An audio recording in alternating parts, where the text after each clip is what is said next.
Friends, to introduce this subject, do we talk too much? I wish to introduce a domestic problem that has been sent to me. It comes from a little girl named Mary Lou in Downers Grove, Illinois. My father makes us keep quiet while you are on television. And my father wishes that you were on an hour and a half.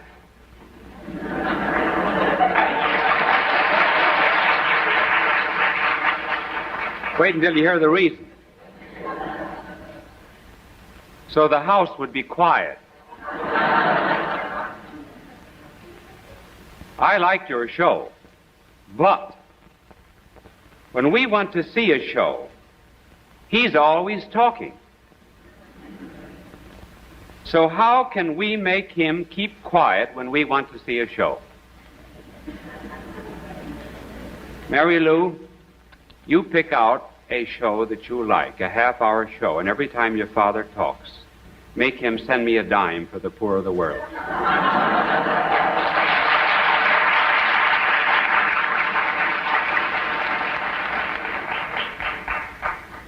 We're not going to emphasize tonight, we're going to pass it over very quickly, about the slur on women that they talk too much. And that only apropos of a story of Immanuel Kant, who was a German philosopher who lived in the 18th century. And he was a very dry professor, never outside of Königsberg in his life. He had only one story. He told it every year in identically the same class. And the new group of students always laughed. And this was the joke of Kant. Immanuel Kant said there were no women in heaven, because sacred scripture says there was silence there for half an hour.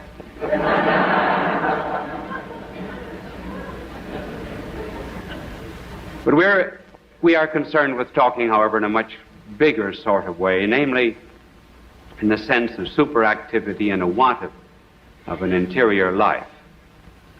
Ulcers happen to be an American disease, and probably because we are so very active. I wonder if ulcers do not vary in direct proportion to the number of keys a man has on his key ring and the number of telephones on his desk.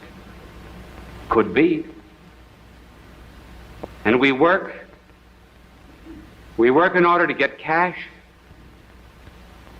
in order to buy food, in order to get strength, to go to work again. Where's our leisure? And now, if you notice, even magazines have articles that are supposed to be articles on subjects like relaxation. They'll have at the top reading time, 8 minutes and 30 seconds. Can't waste a minute. Must always be active. The world is to be remade by reorganization, activity. I actually know a man here in New York. This is really true.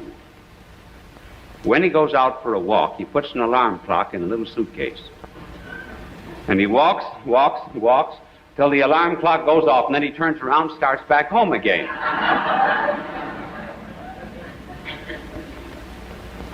Now, of course, this love of superactivity is carried to an extreme in communism, because in America at least, there's no contempt of contemplation, or quiet, or repose, or silence.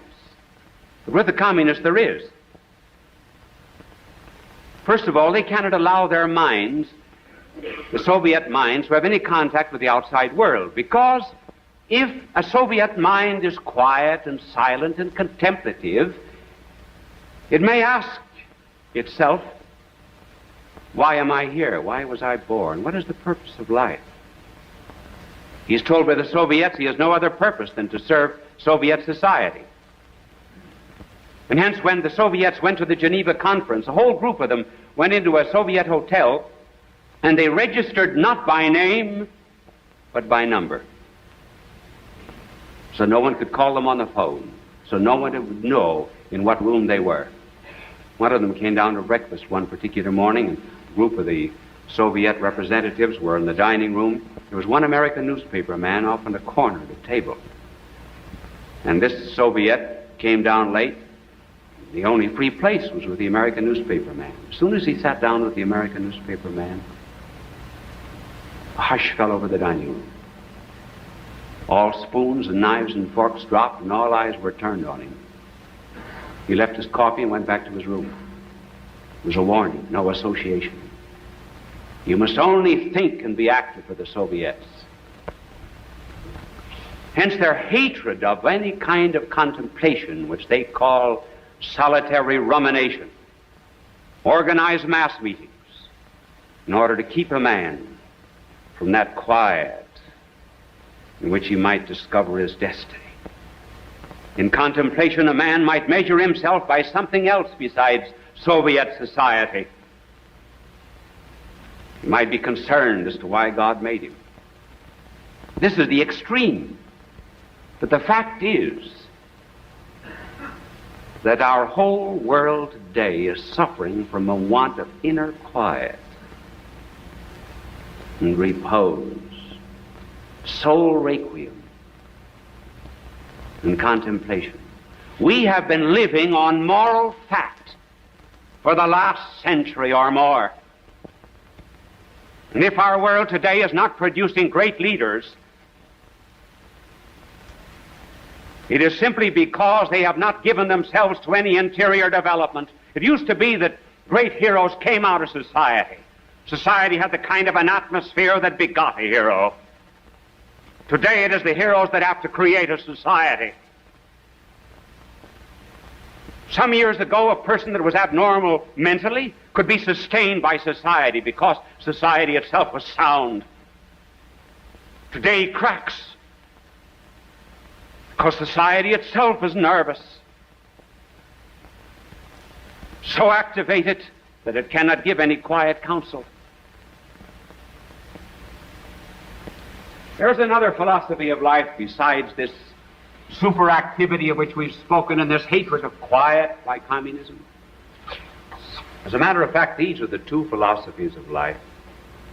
One of them is this. It is the divine. In the beginning was the Word, and the Word became flesh. First the idea, then the action. First the blueprint, then the building.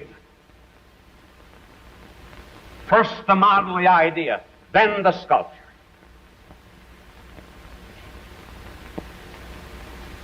But Goethe, the German poet, turned it around. In the beginning is the deed.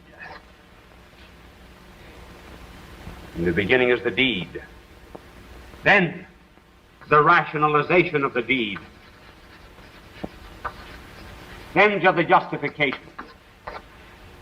First you do something, then you analyze it. First the building, then you inquire whether or not it should be built.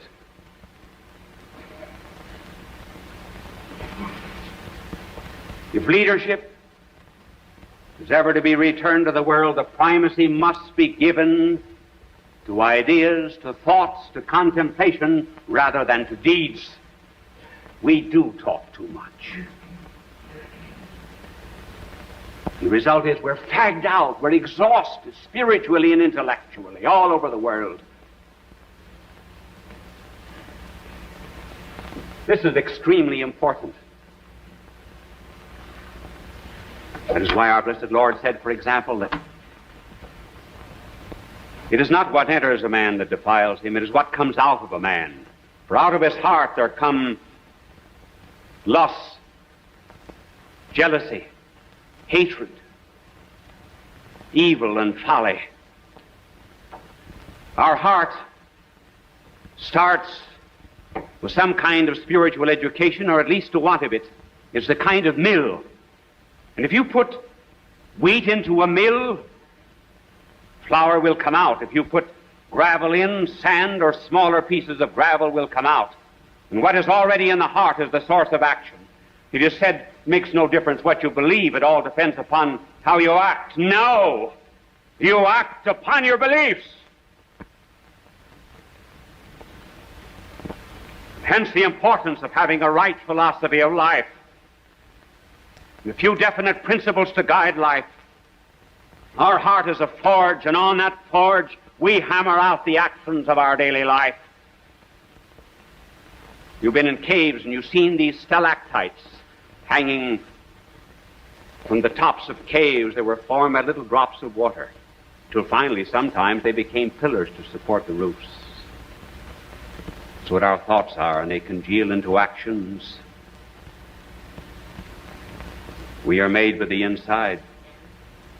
Hence the importance also of realizing that whether or not we receive truth depends to a great extent upon the condition of our heart, and the principles, and the goals, and the destinies that we've marked out for ourselves. There's a Latin principle that is very, very fruitful.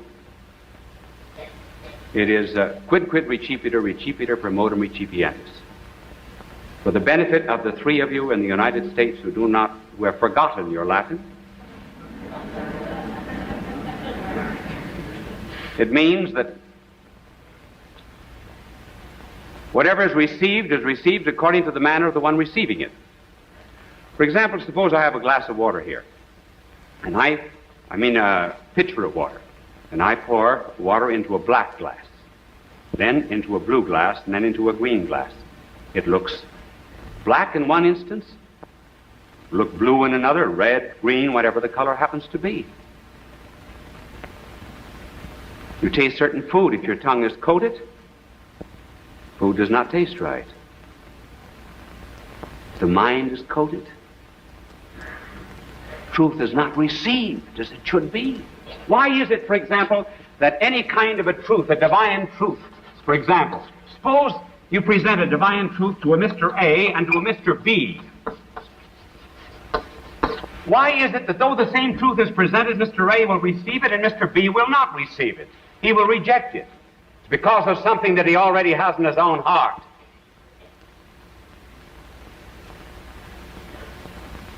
Comedian looks at a television show of a competitor. If he's jealous of that competitor, if he's envious, nothing that he does is going to be good. Nothing. That's because of his philosophy of life. So, what we have to do in order to develop the right philosophy is to have some leisure. Now, the Greek word for leisure is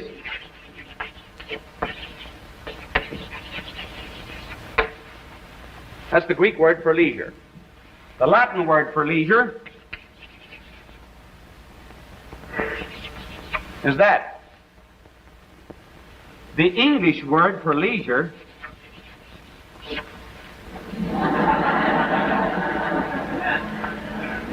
why leisure? Not idleness, leisure. Why? Because you need leisure for contemplation, because you need leisure to think.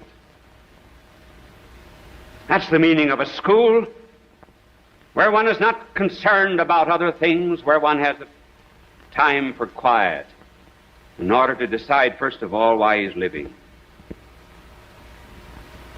There are areas of silence in this country. We are supposed to be a very materialistic country, but we are also a country that loves quiet.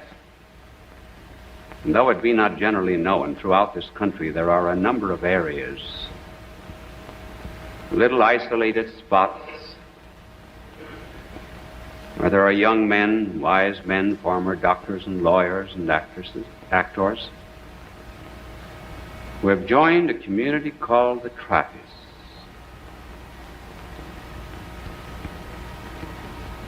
I once gave a retreat in the Trappist monastery a few years ago. There were 202 men in that monastery. They observed quiet all the time, perpetual silence, except when they speak to the superior.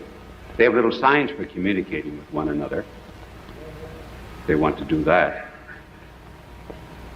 For example, they want bread, flat. This is the superior, the head. This is today, this is tomorrow. They want wine, they have a rather interesting, humorous gesture.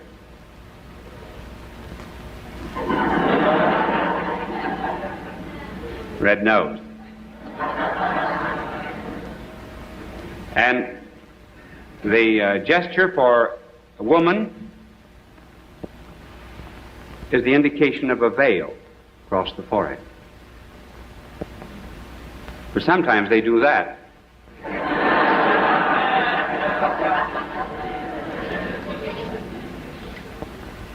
They get up at 2 o'clock in the morning,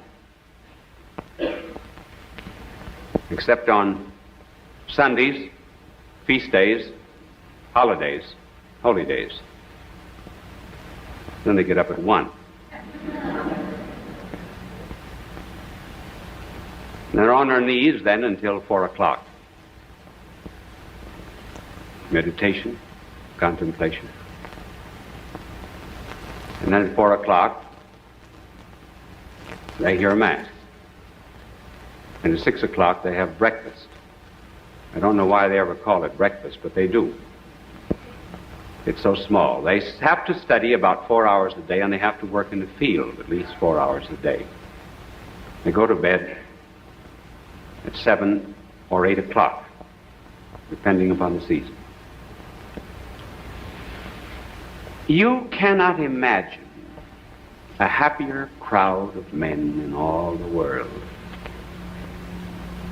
than these men. They're always smiling. If you could sneak up in back of them and pull the cowl back and look under them when they're at prayer, you'd see a smile. I can remember when I was in the seminary, and also when I visited seminaries, the prefects of discipline are always severe. If a seminarian boy comes in late, the prefect always gives them, look, 92X Form 2. But down there, I could remember the conference, some of the monks would be hurrying in from the fields in order to get in for the conference. Incidentally, my first conference there was 4 o'clock in the morning. And they would be hurrying in from the fields, pulling the scapular up over their heads, and I remember some of them bumping into the superior, and they both look at one another and smile. It was something very funny. And I can remember one day during the retreat, I said to the Father Abbot, there were about 12 or 15 young men who had just come in. They had not, I suppose, been in the monastery over a month. They were not yet given their habits, their garments, their distinguishing garb. And I said to the abbot afterward, one of the talks, one of those men is not going to stay. He said, which one do you think is not going to stay? I said, the fourth from the front on the right-hand side. He said, that's right. He's not going to stay. He said, I'm going to tell him at the close of this retreat that he has to leave. He said, but why do you think he's not going to stay? I said, you know, today while I was talking and on other occasions, I always had the impression that he was giving me a mental reprimand. If ever I would say anything light, I could feel his scolding coming to me. How dare you say anything light? We're serious men. We're given to contemplation. There must be no joy here. Nothing but sadness. This is a place of death. I said, he never smiled. He says, that's the reason I'm sending him away. They've got a wonderful sense of humor. They will, of course, they all could talk to me, and believe me, they wanted to talk when they came in. And one of them came in and he said, I had a great training in music before I came in. And he said, as you know, there's not much emphasis here on choir. They sing 4 hours a day, incidentally, in their office. There's not much emphasis here on choir. And he says, I have a monk next to me. He said he couldn't carry a key on a ring. And he said, you don't know, he says, what I go through listening to that man sing. Now, he says, we have another monastery. It's up in Rhode Island. And he said, there they put much greater emphasis on the choir and on proper liturgical music. And he said, do you think that I ought to ask for a change? in order to go to this other monastery, he said, where I could certainly pray better because I wouldn't have this man alongside of me. And I said to him, would you like me to become a Trappist? He said, yes. I said, did you ever hear me sing?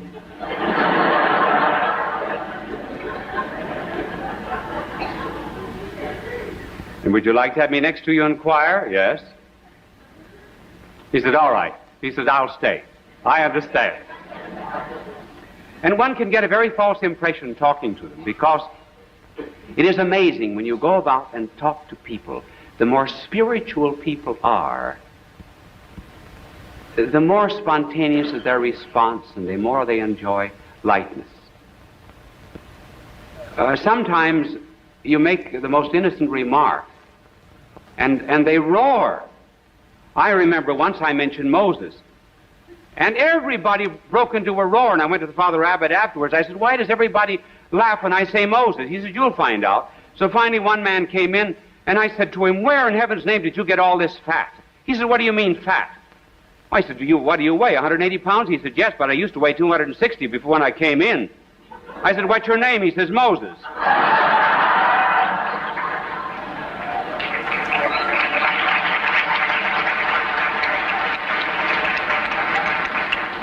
Now, I'm not advising that everybody join the Trappists, no, but I am saying this. In the beginning is the Word, quiet and contemplation for the sake of the soul, and then the deeds will be better. I know a priest who, about 38 years ago, decided to spend 1 hour a day in contemplation before our Lord in the Blessed Sacrament. He's had some measure of spiritual influence. It was certainly not on account of his brains,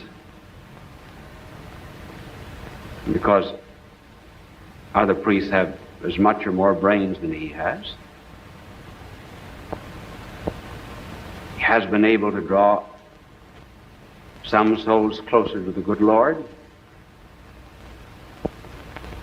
And it certainly was not because of his talents, because he has not been too richly endowed by the good Lord. But I believe that the secret of his power is that in the midst of a busy, active world, that man, in addition to Mass and Rosary, spends an hour in the presence of his Eucharistic Savior, in quiet, preparing for action. I think maybe he's found the secret that we all could apply. For how can a man ever send forth sparks unless he stays near the flame?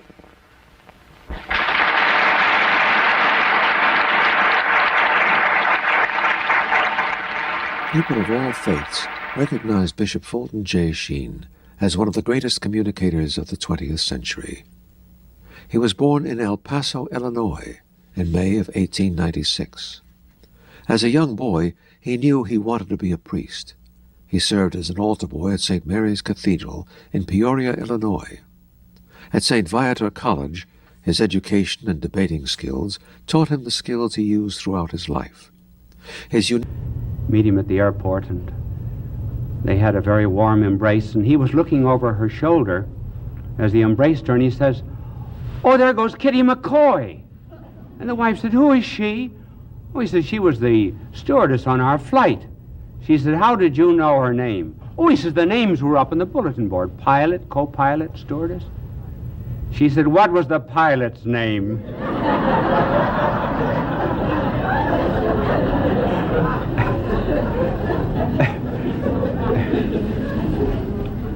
This telecast is not going to be what you think it is.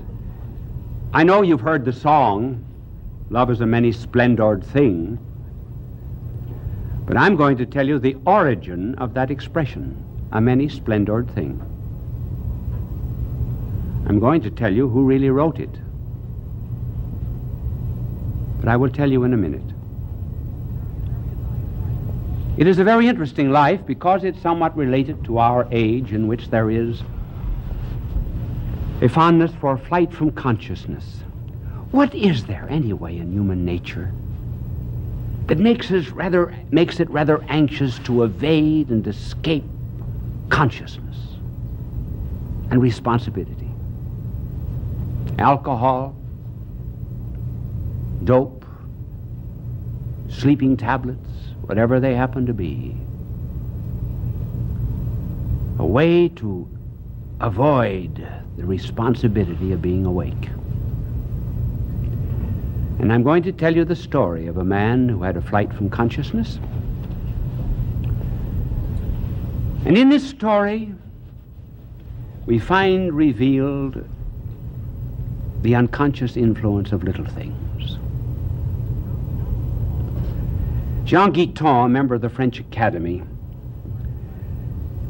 said that while he was a prisoner of the Nazis in Germany, one night he and a number of other prisoners amused themselves by each telling how his mother and father met. Circumstances were quite accidental. Sale of a lottery ticket, chance meeting, fall on the street, blind date, wrong address.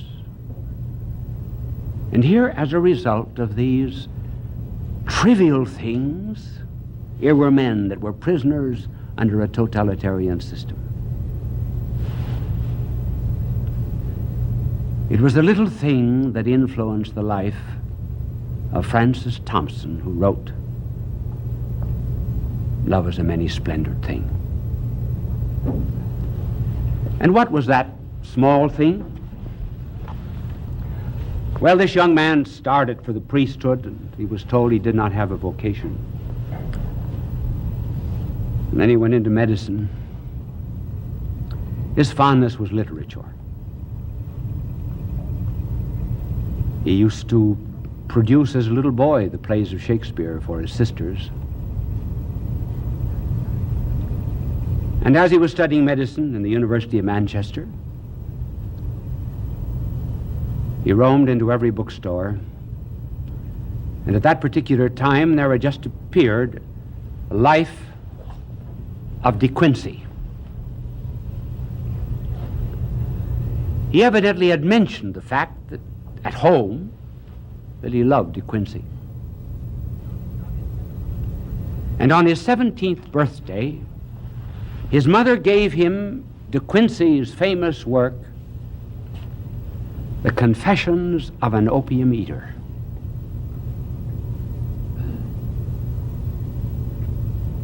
And his 17-year-old eyes fell upon this line of De Quincey. Why, at the age of 17, should I become a prisoner and a prey to this drug? And lost my mind and my freedom.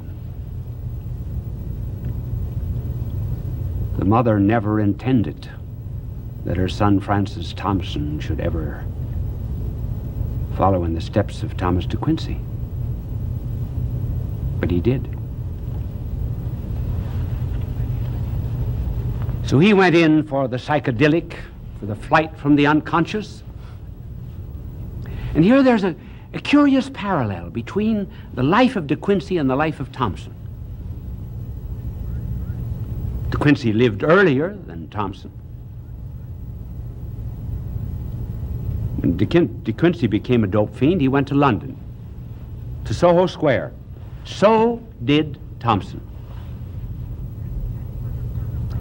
And this further parallel, when they went to Soho Square, De Quincey had in his pocket a book of English poetry, we do not know which poet it was, and a copy of the Greek dramatist Euripides. When Thompson went, he had in one pocket Blake, and in the other pocket Sophocles. When they went to London, they both went to the same place, Soho Square. How well I know it. I've spent 5 years of my life in Soho Square. Not continuously, but many, many summers and many winters during my university days. It acquired its name in the 17th century because that was the area of London where the huntsmen used to gather to chase the hounds. And the head huntsman would call the hounds with Soho. It became known as Soho Square. It's very famous. Just a block away is Greek Street. That's where Karl Marx lived for a third of his life, in great poverty.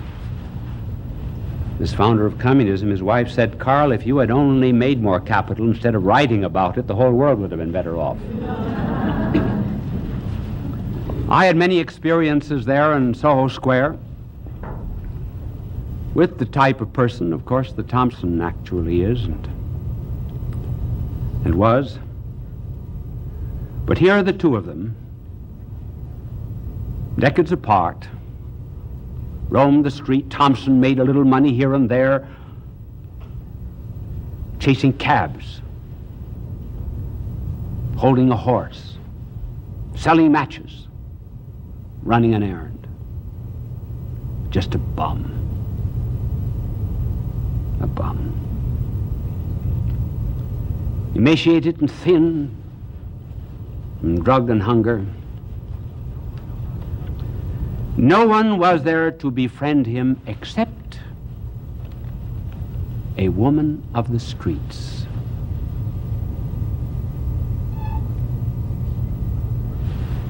And one wonders, in all of literature, if there ever was a greater tribute paid to a woman of the street than Thompson paid this woman. He wrote about her in a poem to Monica Meynell. We will tell you about the Meynells in a moment.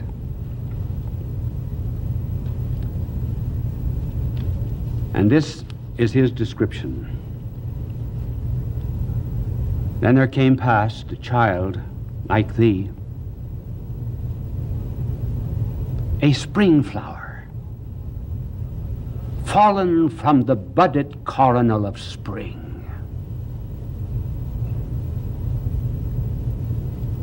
A spring flower, fallen from the budded coronal of spring. And through the city streets blown withering, she passed, oh brave, sad, lovingest, tender thing, and of her scant pittance did she give, that I might eat and live. Then fled a swift and trackless fugitive. The same thing happened to De Quincey. When he was in the depths of poverty and degradation, a woman of the streets befriended him. We know her name. Her name was Anne.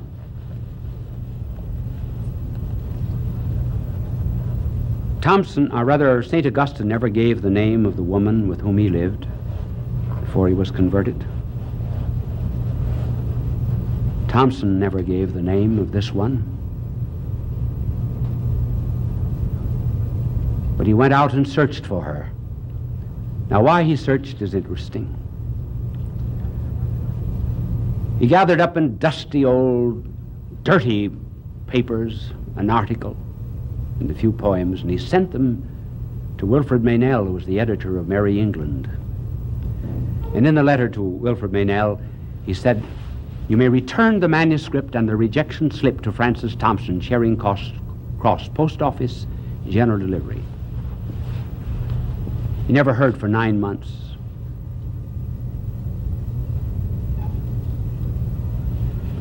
So in those 9 months, he went into despair.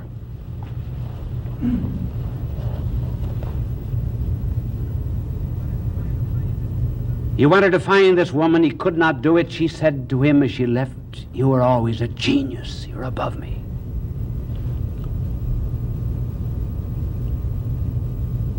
And sinking lower and lower, he then took up his residence in Covent Garden. Covent Garden, at one end in London, was the Opera House. Down the street, Maiden Lane Church. You go down 2 or 3 steps to go into it. Wish we had an hour and a half. I would tell you about an interesting character that I met there.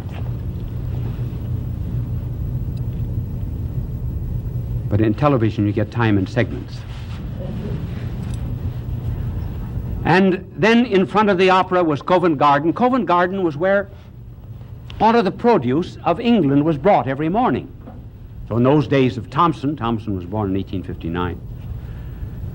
In those days, there were 2-wheeled carts, horses, baskets, dirt, and refuse. And he used to sleep under those carts, being awakened by the pounding of the horses' hoofs. And I wonder if anyone, ever weary of life, ever penned such lines as these.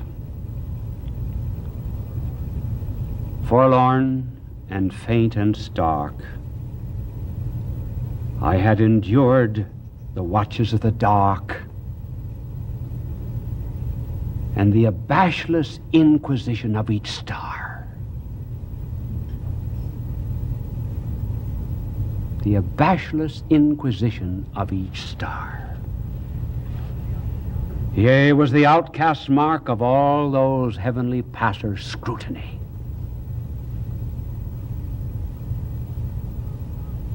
Stood bound and helpless for time to shoot its barbed minutes at me.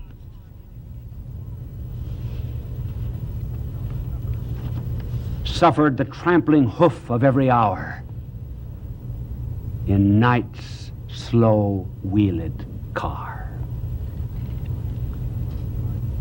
until the tardy dawn, dragging me at length from under those dread wheels, and bled of strength, I awaited the inevitable last. So he decided to take his life. And he'd saved up his pennies, bought enough of dope to kill himself. Under these wheels, he could see a distant clock on the spire of a church. It was that prompted him to say that time was shooting its barbed minutes at him. He took half of the dope, and he felt a hand on his that held him back from the fatal other half. He said it was the hand of Chatterton, a poet that had lived 100 years before.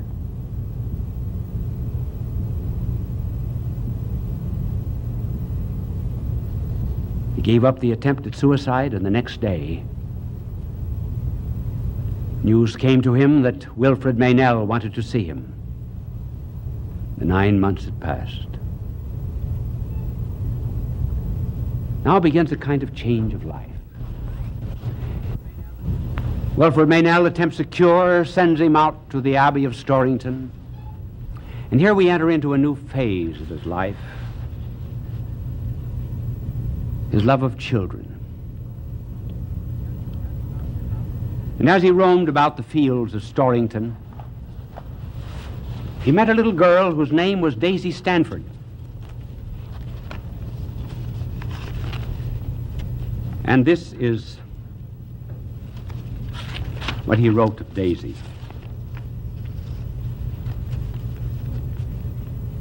Here she came with a few tokens, raspberries, and such things, and he said that his own heart went down to her hand. But her beauty smoothed earth's furrowed face. She gave me tokens 3. A look, a word of her winsome mouth, and a raspberry. The fairest things have fleetest end. Their scent survives their close. But the rose's scent is bitterness to him that loved the rose. We will continue in a moment. How often an adult will have an inexpressible love for a sweet child? It's unreciprocated. They do not know they're loved. And this is Thompson's pain. She went her unrepentant way. She went and left with me the pang of all the partings gone, and the partings yet to be. She left me marveling why my soul was sad, that she was glad. Had all the sadness in the sweet, and the sweetness in the sad. And then he ends. Nothing begins, nothing ends. It is not paid with moan, for we are born in others' pain and perish in our own.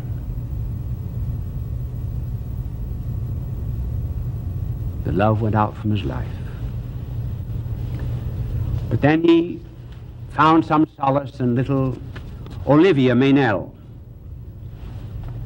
Sweet little child, but here was his life spoiled.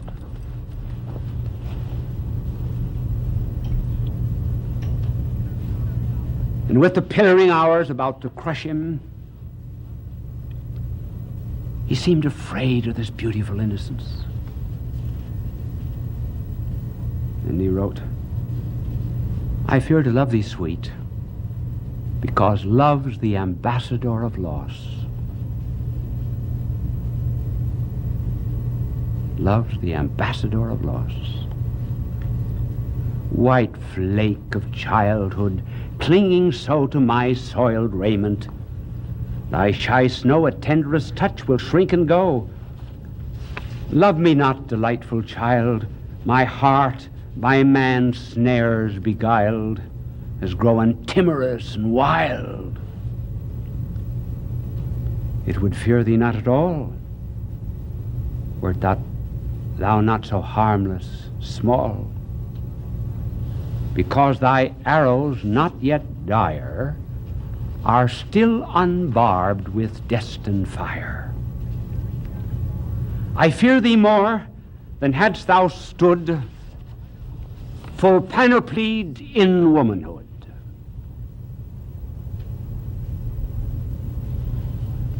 And all the while, he's being haunted by something. And I told you of that poem of haunting. I gave it to you one year, The Hound of Heaven, that he wrote. He went back again to dope. The Meynell still cared for him. But this hound was pursuing him. But despite this shell, that shell that first came to the Meynells, he had no stockings on and his toes were out through his shoes and dirty old brown coat, no shirt. Consumptive, because of the nights he slept under the cartwheels of London.